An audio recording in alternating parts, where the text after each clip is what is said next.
Dzień dobry Państwu. Dzisiaj moim gościem jest dr Karolina Brylska, zastępca kierownika Laboratorium Badań Medioznawczych, ale przede wszystkim badaczka, medioznawczyni. Cześć. Cześć, dzień dobry, witajcie. Przyczynkiem do naszej rozmowy jest przede wszystkim Twoje doświadczenie w badaniu wirtualnej rzeczywistości. Jeśli chodzi o nasz zespół, to udało Ci się z sukcesem przeprowadzić głównie 2 takie projekty. No i chciałbym najpierw zapytać się o pierwszy z nich, taki bardziej historyczny, czyli VR w edukacji.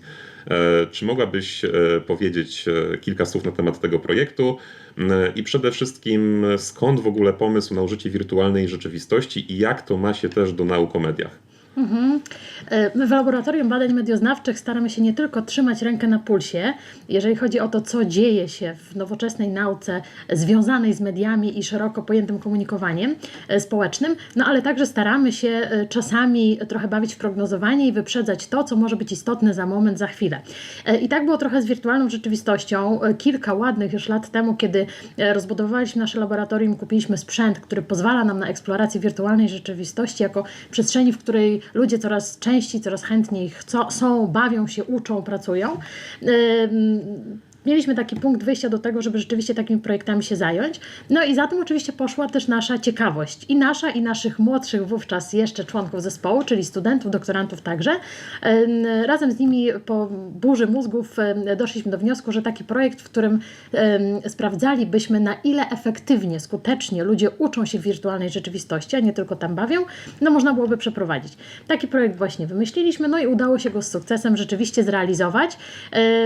Był dosyć wymagający, ale przyniósł mnóstwo interesujących rezultatów, także bardzo dobrze go też wspominam ja i członkowie zespołu, myślę. A jeśli chodzi o właśnie rolę studentów w przeprowadzaniu tego projektu, bo to jest bardzo częste pytanie, które gdzieś pada chociażby podczas wycieczek licealistów po laboratorium, jak może wyglądać ich rola w przeprowadzeniu takiego badania, w zaprojektowaniu tego badania, w uczestniczeniu w ogóle nad pracą w takim projekcie. Ich rola jest bardzo znacząca i tak naprawdę rośnie proporcjonalnie do ich zaangażowania, chęci pracy i takiej też otwartości, ciekawości poznawczej. My mamy to szczęście, a jednocześnie też wyzwanie, że łączymy pracę naukową, badawczą z pracą dydaktyczną. I teraz to, co robimy w laboratorium i formalizujemy przez taki cykl zajęć, który nazywamy specjalnością analityk mediów. Taką specjalność powołaliśmy kilka lat temu, zresztą na prośbę samych studentów, którzy chcieli prowadzić z nami projekty badawcze, a jednocześnie potrzebowali sformalizowania tej współpracy po to, żeby móc w tok studiów je wpisać. Taką specjalność utworzyliśmy i ona nie w każdym roku, ale bardzo często jest powoływana, powstaje, jeżeli mamy odpowiednio dużą liczbę osób chętnych, odpowiednio przygotowanych do tego, żeby z nami pracować.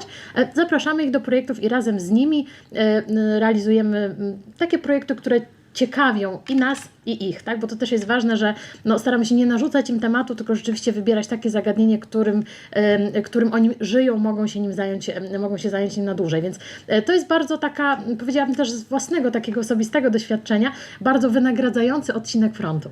Bo rzeczywiście można obserwować, jak w toku roku czy 2, w zależności od tego, ile ta współpraca trwa, czasami oczywiście dużo dłużej mamy takie osoby, które są w zespole, a zaczynały ponad 10 lat temu z nami. Możemy widzieć, jak te osoby bardzo fajnie się rozwijają, uczą się nowych rzeczy, nabywają nowe kompetencje i co ważne, nie tylko kompetencje takie wprost naukowe, związane na przykład z umiejętnością postawienia poprawnie pytania badawczego, czy obsługą sprzętu, który jest potrzebny do badań, ale także nabywają takie umiejętności menedżerskie, ponieważ my pracujemy w trybie projektowym, robimy to znacznie wcześniej niż to było modne i oddajemy bardzo dużą taką przestrzeń studentom do tego, żeby oni planowali pracę, egzekwowali te prace od siebie nawzajem, zarządzali projektem. Oczywiście ich w tym wspieramy, prowadzimy, jesteśmy cały czas obok, ale jednocześnie takie umiejętności, czy związane z rozpisaniem timeline'u, prawda, zadań w projekcie, nabywają i wiemy już przecież z wielu lat doświadczeń i też relacji samych studentów, że to się potem zwraca w pracy po prostu, niezależnie od tego, czy wybierają pracę w instytucji medialnej, w agencji badawczej. Rzeczywiście te kompetencje procentują i się zwracają, mogą je rozwijać dalej, ale mają bardzo solidną bazę wychodząc od nas z laboratorium. Wracając jeszcze do tego projektu bezpośrednio VR-ów edukacji, czy mogłabyś powiedzieć, jakiego rodzaju lekcja była porównywana w VR-ze względem tej lekcji stacjonarnej i troszkę jak to wyglądało od strony realizacji, tak? Czyli w jaki sposób następowało zbieranie danych do tego projektu? Był to projekt tak realizacyjnie bardzo ekscytujący, powiedziałabym, choć też trudny, bo istotą tego projektu było porównywanie efektywności uczenia się, skuteczności uczenia się na lekcji tradycyjnej, prowadzonej przez nauczyciela z wykorzystaniem prezentacji PowerPoint i kart pracy takich typowych, z efektywnością uczenia się tej samej treści w wirtualnej rzeczywistości. I tutaj ze względu na to, że dzięki uprzejmości firmy Bayer otrzymaliśmy taką aplikację, która miała charakter edukacyjny, pozwalała na poruszanie się wewnątrz, oczywiście w wirtualnej rzeczywistości, więc tak imersyjnie, wewnątrz kilku układów człowieka, chodziło o układ pokarmowy, układ nerwowy między innymi. Na podstawie treści tej aplikacji napisaliśmy scenariusz lekcji bardzo precyzyjny, w trakcie której można było nabyć tę samą wiedzę, którą można było pozyskać właśnie w trakcie doświadczenia w aplikacji. Zaprosiliśmy do współpracy nauczycielkę biologii z jednego z warszawskich liceów, która odpowiednio przygotowana, przeszkolona taką lekcję dla kilku grup studentów przeprowadziła. Zapraszaliśmy oczywiście do tego projektu studentów, którzy mieli bardzo bazową wiedzę z biologii, więc studentów kierunków humanistycznych, którzy nie zdawali na przykład rozszerzonej matury z biologii. No i kilka grup zapraszaliśmy do lekcji właśnie tradycyjnej, a równolegle kilkadziesiąt osób zaprosiliśmy do udziału w eksperymencie, w doświadczeniu wirtualnej rzeczywistości. Potem każdej osobie, która przeszła, niezależnie od tego, który typ lekcji, robiliśmy test wiedzy i sprawdzaliśmy, co zapamiętała, czego się dowiedziała na tej lekcji. Więc organizacyjnie to był wymagający projekt, ale jednocześnie bardzo tak sprawnie, płynnie, dzięki także zaangażowaniu studentów udało się go przeprowadzić. No i wyniki bardzo takie interesujące otrzymaliśmy, bo z jednej strony okazało się, wbrew hipotezie studentów, którzy bardzo entuzjastycznie nastawieni do nowych technologii zakładali, że z pewnością VR to będzie po prostu świetne narzędzie, które pozwoli uczyć się szybciej, efektywniej, lepiej. Okazało się, że na teście wiedzy wyniki są bardzo porównywalne, jeżeli chodzi o tę grupę, która była uczona tradycyjnie przez nauczycielkę oraz doświadczeniu wirtualnej rzeczywistości, z lekkim wskazaniem na tę grupę po lekcji tradycyjnej. Troszeczkę lepsze wyniki osiągnęli, ale ci studenci, ale naprawdę niewiele. Natomiast oczywiście odnotowaliśmy różnicę w tak zwanej ocenie, nazwaliśmy to sobie roboczo feelingowej, tak? Bo pytaliśmy także studentów o ich wrażenia, doświadczenia, odczucia po obu typach lekcji. No i okazało się, że ci studenci, którzy odbyli lekcje wirtualnej rzeczywistości, mają znacznie większy poziom zaangażowania, motywacji do dalszej nauki, do tego, żeby eksplorować tematy pokazane im w tym doświadczeniu, niż studenci po lekcji tradycyjnej. Także to z kolei przewaga wirtualnej rzeczywistości, no ale z drugiej strony okazało się też, że jednak rola nauczyciela jest nieoceniona. Mimo tego, że my nauczycielkę, wbrew trochę sztuce, poprosiliśmy o to, żeby ona nie odpowiadała zbyt szeroko na pytania studentów, które mogły się pojawiać w trakcie lekcji, po to, żeby zachować równoważność treści, żeby studenci, mówiąc wprost, po lekcji tej typowej, analogowej nie dowiedzieli się więcej niż ci po lekcji wirtualnej, więc ona musiała tak odpowiadać bardzo oględnie, jak pojawiały się pytania dodatkowe, nie udzielając dodatkowych informacji, to jednak rola nauczyciela okazała się też kluczowa. Studenci po lekcji analogowej zwracali uwagę na to, że jednak czuli się trochę bezpieczniej, tak? Czuli się prowadzeni przez ten proces edukacyjny, jakoś tak ustrukturyzowani lepiej, jeżeli chodzi o proces uczenia się, niż studenci w doświadczeniu VR-owym, którzy świetnie się bawili, którzy znajdowali w sobie chęć do pogłębiania wiedzy, ale z drugiej strony też chwilami pod wpływem dużej liczby bodźców jednocześnie, mieli trudności z zapamiętaniem niektórych treści. Taka anegdota może trochę z tego projektu. W pewnym momencie, sprawdzając testy wiedzy, doszliśmy do wniosku, że studenci po doświadczeniu VR-owym konsekwentnie źle odpowiadają na jedno z pytań. I to było zastanawiające, bo rozkład odpowiedzi tutaj jakby w ogóle nie był typowy. Nikt chyba z grupy VR-owej, jeśli dobrze pamiętam, nie odpowiedział dobrze na jedno z tych pytań. No i oczywiście szukaliśmy odpowiedzi, dlaczego tak się stało. Wróciliśmy do doświadczenia, bo każdy z tych eksperymentów też oczywiście nagrywaliśmy, opisywaliśmy w karcie analizy specjalnej. No i okazało się, że moment, w którym konkretnie tę wiedzę można było nabyć, to był bardzo wymagający moment w doświadczeniu, bo studenci mogli coś robić, jeśli dobrze pamiętam, podnosić bakterie bakterie z jelita, mogli nimi rzucać, mieli jakieś zadanie, a równocześnie głos z offu narratora naczytywał tę wiedzę. Z czego bardzo prosty wniosek można wyciągnąć, że zbyt duże obciążenie poznawcze powoduje, że my nie jesteśmy w stanie pewnych informacji przyswoić. A mówimy o doświadczeniu, które średnio trwało 14 minut. Oczywiście bardzo różnie byli tacy studenci, którzy są 28 minut spędzali w doświadczeniu, no ale średnio to było 14-15 minut. Czyli to jest bardzo krótki slot, taki czasu, a już on jest wymagający, jeżeli chodzi właśnie o takie obciążenie, przeciążenie nawet poznawcze. Więc wnioski w gruncie rzeczy, jak dyskutowaliśmy je potem i w zespole, i z różnymi zewnętrznymi, powiedziałabym, podmiotami, są bardzo budujące w tym sensie, że my ciągle jeszcze chyba nie jesteśmy gotowi do tego, żeby ani poznawczo, ani biologicznie, ani też emocjonalnie, myślę, żeby oddać nasz proces uczenia się tylko i wyłącznie w ręce technologii, tylko bardzo dobrze, jeżeli ta technologia jest wspierającym narzędziem, uatrakcyjniającym, pomagającym nauczycielowi i uczniowi, a nie jednak prowadzącym proces edukacji. Na to nie jesteśmy gotowi i chyba jeszcze tego nie chcemy. Na szczęście dla nas, dydaktyków. Uprzedziłaś kilka moich kolejnych pytań, ale bardzo dobrze. A powiedz może, jakie były największe wyzwania w tym projekcie dla Ciebie? No bo VR w czasie, kiedy był realizowany ten projekt, był nowością w naszym labie, więc pod względem kompetencyjnym, jaki to był problem i jakie to było wyzwanie? Oraz druga rzecz, czy sam fakt użycia tego VR-u był dobrze przyjęty, dobrze zrozumiany przy dalszej pracy na, brzydkie słowo, dyseminacji tego projektu, czyli podczas ewentualnych publikacji naukowych czy wystąpień na konferencjach. Czy było jakieś zrozumienie wśród recenzentów i czy długo trwał taki proces, żeby coś opublikować z tego? Dobrze, to są dwa pytania w tym jednym. Jeżeli chodzi o wyzwania w trakcie trwania projektu, to takie wyzwanie, z którym się zmierzyliśmy i ono było dosyć nieoczywiste, to jednak niska gotowość naszych respondentów, studentów, młodych ludzi, 20-22-letnich, do tego, żeby ten sprzęt obsłużyć. Bo wbrew temu, co mówiło się jeszcze kilkanaście lat temu, wirtualna rzeczywistość to nadal nie jest bardzo popularne narzędzie. To nie są smartfony, które każdy z nas ma w kieszeni, czy to nawet nie jest, mówiąc już z dzisiejszej perspektywy, narzędzie sztucznej inteligencji, które każdy z nas ma otwarte pewnie w swojej przeglądarce. To narzędzie, mam na myśli headsety, kontrolery, nadal okazało się trochę wymagające do tego stopnia, że w pewnym momencie w trakcie pilotażu stwierdziliśmy, że warto wdrożyć najpierw taką króciutką aplikację szkoleniową, w trakcie której nasi respondenci po prostu nauczą się obsługi sprzętu, po to, żeby potem móc w miarę płynnie już w eksperymencie działać. No i to się udało, rzeczywiście to zapracowało. Natomiast jeżeli chodzi o publikację wyników, to rzeczywiście, oczywiście udało się je ostatecznie opublikować w bardzo, bardzo dobrym, renomowanym czasopiśmie, ale proces publikacji trwał ponad 1,5 roku. Tylko myślę, że to wynikało nawet nie ze samej specyfiki tematu, bo ona nadal jest atrakcyjna, jak sądzę, tylko raczej z różnych bolączek systemu publikowania na świecie, związanego na przykład z niską dostępnością recenzentów, długim czasem trwania recenzji. Także rzeczywiście nie było to bardzo proste, ale to chyba jednak typowa ścieżka, którą większość z nas przechodzi. Czy po tym projekcie poczułaś się zachęcona do dalszego eksplorowania właśnie wirtualnej rzeczywistości i konsekwencją tego projektu był kolejny o VR-czacie? Tak, myślę, że tak.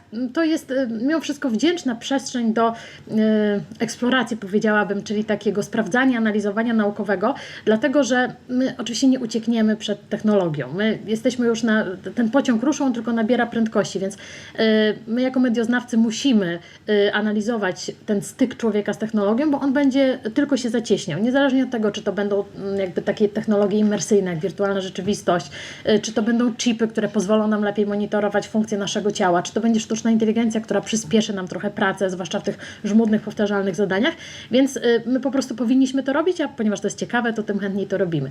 I rzeczywiście kolejny krok, jeżeli chodzi o badanie wirtualnej rzeczywistości, to wejście w społeczność VR-czatu, czyli takiej aplikacji społecznościowej, bardzo popularnej na świecie, w Polsce też mającej dosyć solidną taką bazę fanów, aplikacji, w której my możemy właściwie równolegle trochę żyć.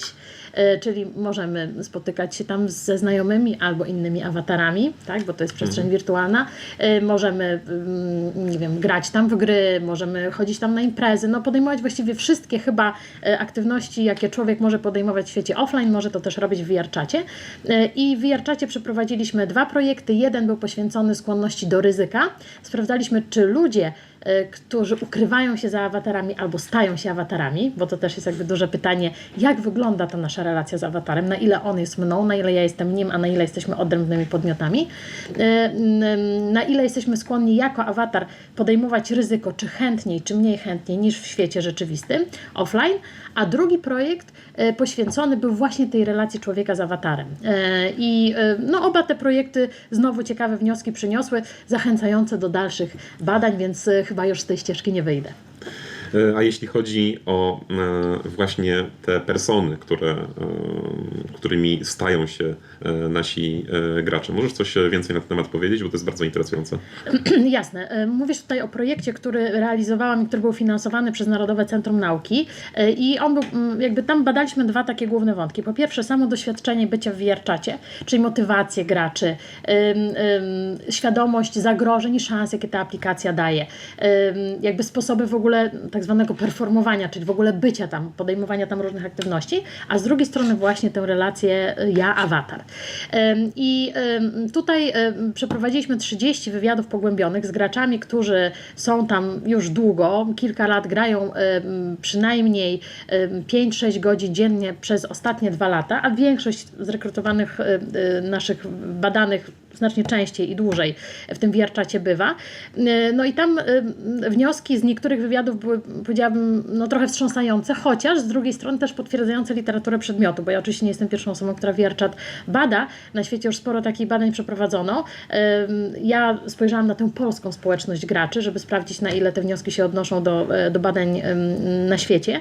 No i z jednej strony okazało się, że to jest taka niebezpieczna przestrzeń, która bardzo wciąga i jest na tyle atrakcyjna, że staje się często ciekawszą alternatywą niż świat offline. I to kilku graczy powiedziało nam w wywiadach, że właściwie oni tak bardzo szybko chcą skończyć te obowiązki dnia codziennego w świecie rzeczywistym, żeby móc wejść do VR-czata i tam odetchnąć, tam podjąć te aktywności, które mają naprawdę ochotę robić, być tam taką postacią, jaką się czują, jaką chcieliby być. Tak? Więc to jest takie ryzyko eskapizmu, które się materializuje, czyli my tak bardzo jest nam niewygodnie, tak bardzo nas ten świat uwiera, ta nasza rzeczywistość, codzienność, że szukamy alternatywy, która jest po prostu ciekawsza.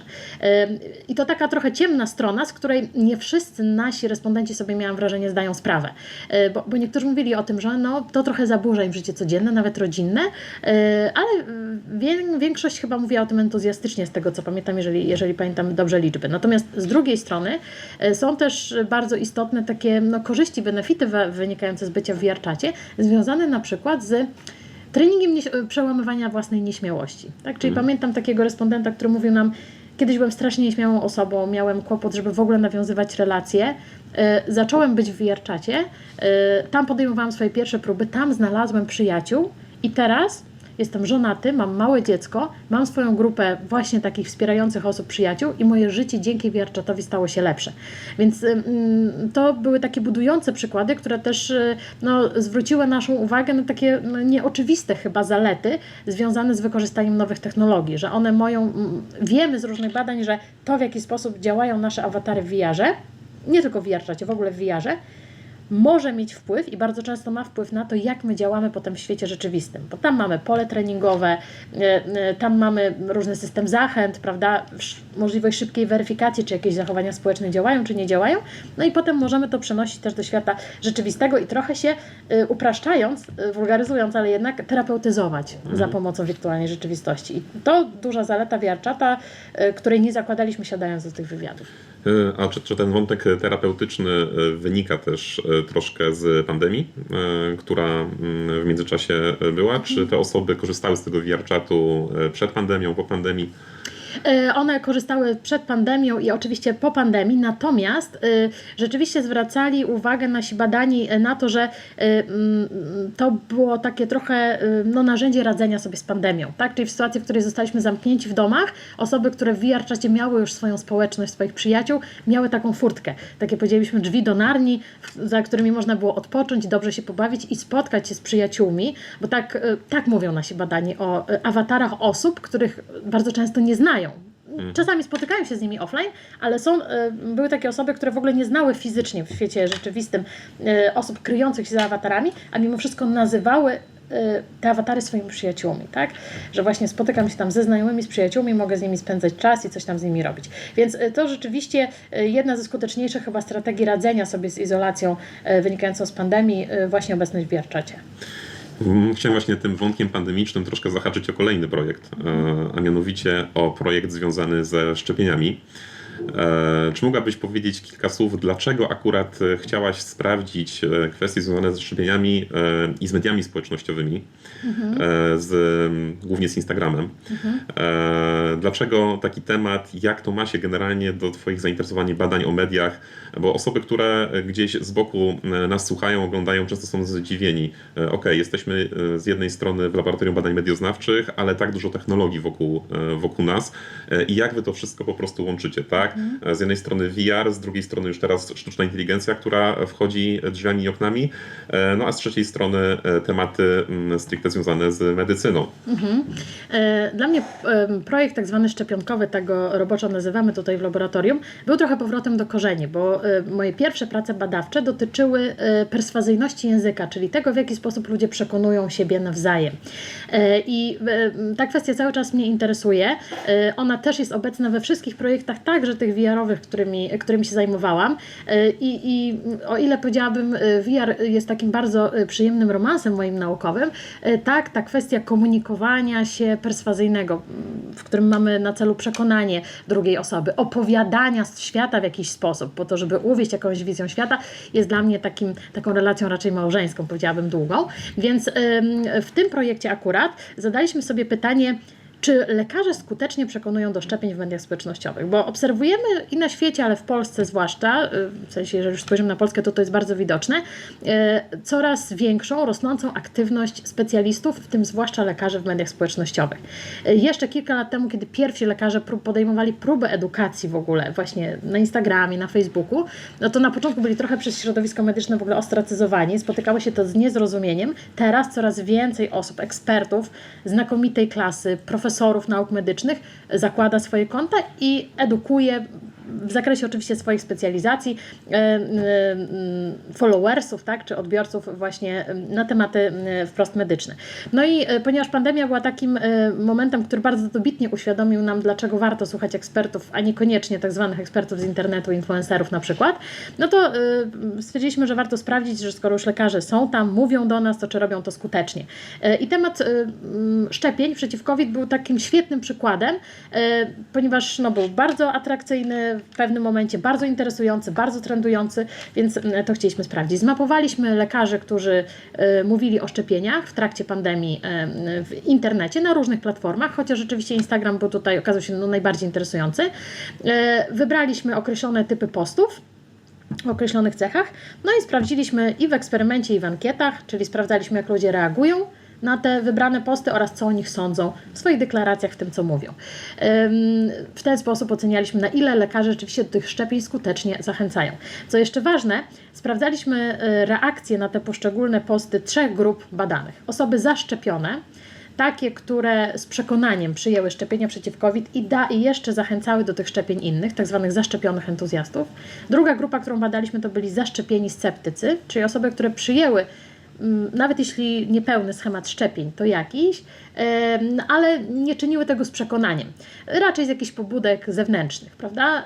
A na pewno nie zachęcały osób innych do szczepienia. No i trzecia grupa to osoby niezaszczepione, których rekrutacja nie była wcale prosta, ale udało nam się też taką grupę osób zaprosić do badania skutecznie. I sprawdzaliśmy, jak właśnie te różne typy postów zachęcających do szczepień działają w tych 3 grupach. No i podstawowy wniosek, taki powiedziałabym niezbyt budzący nadzieję, wynikający z tego projektu jest taki, że co do zasady te posty są dla naszych badanych, dla studentów, młodych ludzi, ogólnie rzecz biorąc mało interesujące. Niewiele ich obchodzą, niezależnie od tego, czy tam w środku jest mem, czy tam w środku jest jakaś historia kobiety w ciąży, która urodziła dziecko zakażone wirusem, prawda, SARS-CoV-2, czy to jest, nie wiem, analiza danych statystycznych, które pokazują bezpieczeństwo szczepień. Więc co do zasady nie jest to taka komunikacja, która do młodych bardzo skutecznie dociera, ale z drugiej strony mieliśmy bardzo wyraźne wskazówki co do tego, co przekonuje raczej bardziej, a co przekonuje mniej. I to widzieliśmy zarówno na poziomie tych reakcji psychofizjologicznych, tak zwanych, czyli prawdopodobnie przeżywanych emocji, które malują się na naszych twarzach, bo pomiary face trackingowe prowadziliśmy, czyli właśnie analizowaliśmy mimikę, mikroekspresje. Sprawdzaliśmy też okulograficznie, jak pracują gałki oczne respondentów, którzy czytają dane posty, na czym zatrzymują się na dłużej, do czego wracają, który element tego posta jest dla nich najwyraźniej ciekawszy. I zestawialiśmy to również z opiniami tych osób badanych na temat tego, co one sądzą o tych postach. Czyli pytaliśmy ich na przykład, czy udostępniliby coś takiego na swoim koncie, czy poleciliby to znajomym, czy uważają, że to jest zrozumiałe, czy uważają, że to jest ciekawe. No i tutaj wiemy bez wątpienia, tutaj absolutnie relacja też na poziomie statystycznym jest jednoznaczna, że na pewno nie przekonuje krytyka. I to akurat wniosek, który potwierdza wiele innych badań już przeprowadzonych na świecie. Czyli jeżeli mamy lekarza, czy nawet profesora nauk medycznych, który pisze o skuteczności na przykład szczepień, o tym jak spada zachorowalność w populacjach wyszczepionych, a potem na końcu dodaje zdanie, no i co antyszczepy, teraz łyso wam? Bo to jest cytat na przykład, no to okazuje się, że to zdanie zamykające jest absolutnie zniechęcające do wszystkiego, co było wcześniej. Czyli rośnie absolutnie nieprzypadkowo statystycznie poziom złości u osób niezaszczepionych. Zdarza się, że rośnie poziom strachu, tak? Także poziom smutku również. Więc jeżeli chcemy przekonywać do szczepień, to na pewno nie poprzez obrażanie osób, które mają wątpliwości co do szczepień. Drugi ciekawy wniosek, który też potwierdza inne badania, przeprowadzone wcześniej, jest taki, że osoby niezaszczepione albo takie mające wątpliwości wobec szczepień, to są osoby, które niczego nie czytają i nic nie rozumieją. To nieprawda. Kiedy sprawdzaliśmy czas na przykład poświęcony na przeczytanie posta, to okazuje się, że on był znacznie wyższy u osób niezaszczepionych niż u tych zaszczepionych. Tak? Czyli one przykładały znacznie większą wagę do tego, żeby tę treść poznać, być może zrozumieć, zastanowić się nad nią.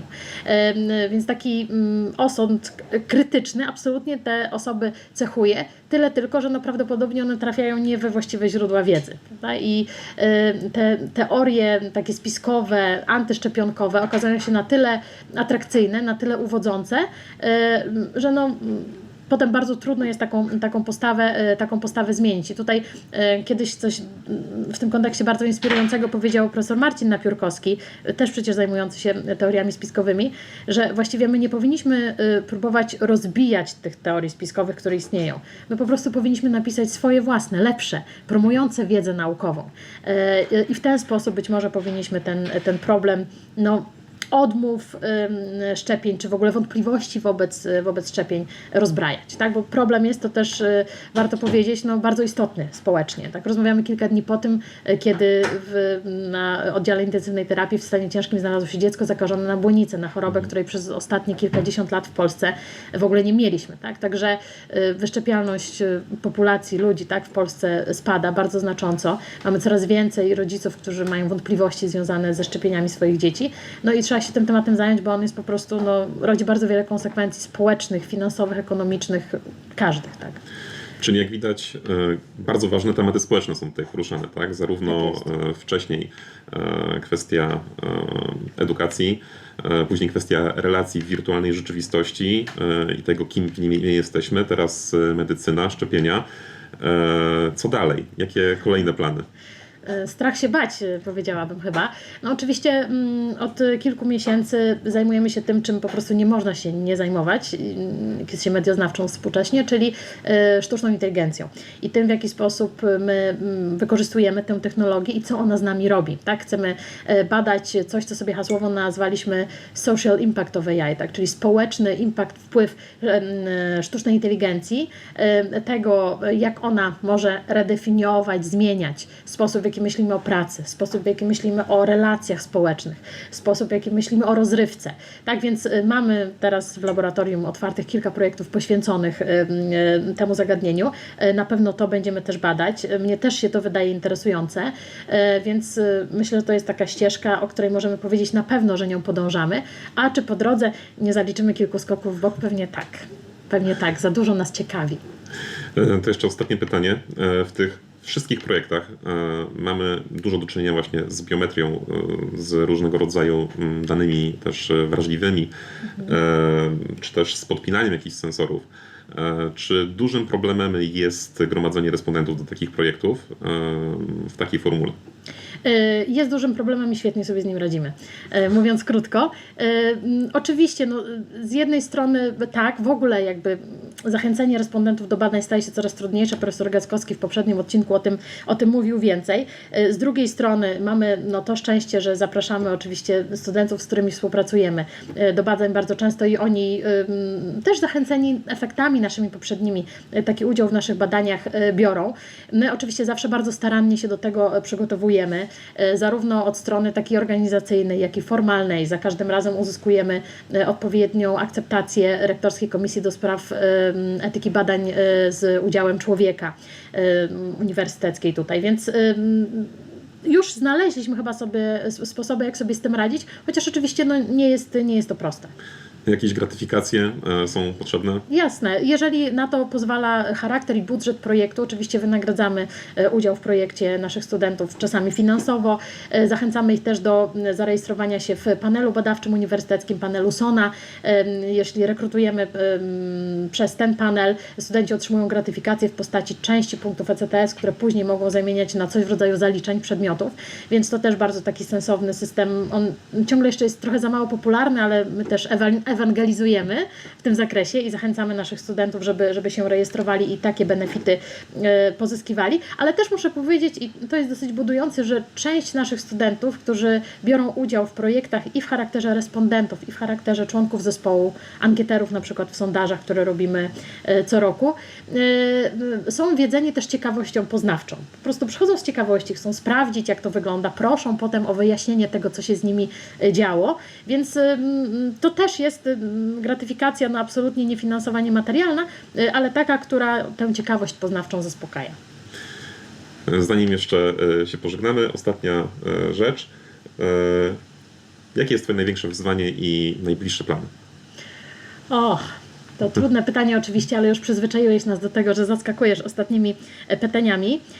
Oczywiście największe wyzwanie to taka skuteczna żonglerka obowiązkami, które każdy akademik w Polsce ma i staje przed nimi, czyli z jednej strony praca dydaktyczna, która jeżeli chcemy ją wykonywać dobrze, to jest też bardzo angażująca, bo potrzeby studentów zmieniają się bardzo szybko w czasie i też musimy za nimi nadążać, stają się coraz bardziej zróżnicowane.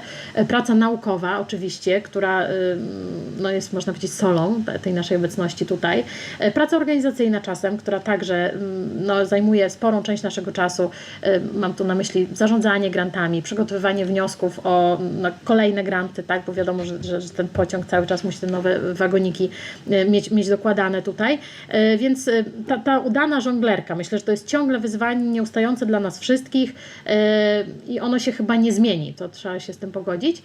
A najbliższe plany, to oczywiście w zespole nasze awanse naukowe, które bardzo mocno tutaj też konsumują taki namysł nad tymi naszymi projektami związanymi z doktoratami, habilitacjami, więc chcielibyśmy na pewno pozamykać także te wątki, a potem rzucić się pazernie i chętnie na kolejne projekty badawcze, na które pomysły w głowach cały czas się rodzą, trafiają do tego naszego raptularza, notesu podręcznego i czekają na swój lepszy czas, ale one na pewno także muszą być zrealizowane, czy też związane ze sztuczną inteligencją, czy dalej eksploracją wirtualnej rzeczywistości, to zobaczymy.